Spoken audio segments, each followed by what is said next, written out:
Hi guys! Welcome sa Zip9. So in this video ay magsasolve na naman tayo ng isang pictogram puzzle. Your job is to interpret the following pictogram puzzles. No? So galing ito sa DIYPartyMom.com. Ilalagay ko yung link sa ibaba no, kung gusto nyo i-download yung printable na puzzle. Kung gusto nyo sagutan, pwede nyo i-pause yung video ngayon para maitaas ko, para makita niya yung mga iba pang puzzle, no? Or mga iba pang pictograms. Okay, so ito pa, yung susunod, pwede nyo i-pause tapos sagutan nyo. Okay, so that's it. Sana nag-pause kayo at sana ay nag-enjoy kayo sa pagsagot. No? So, sasagutin ko na isa-isa. Siyempre, galing yan sa internet, yung sagot, at yung iba, tinry ko din sinagutan. No? So, number 1, split personality. 2, misunderstood. 3, somewhere over the rainbow. 4, history repeats itself. 5, 1 in a million. 6, I'll be there in a minute. 7, high chair. 8, space invaders. 9, slow down.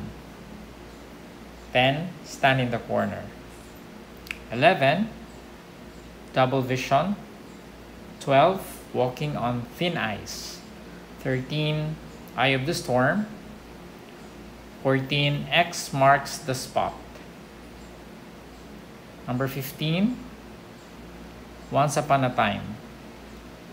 Number 16, broken promise.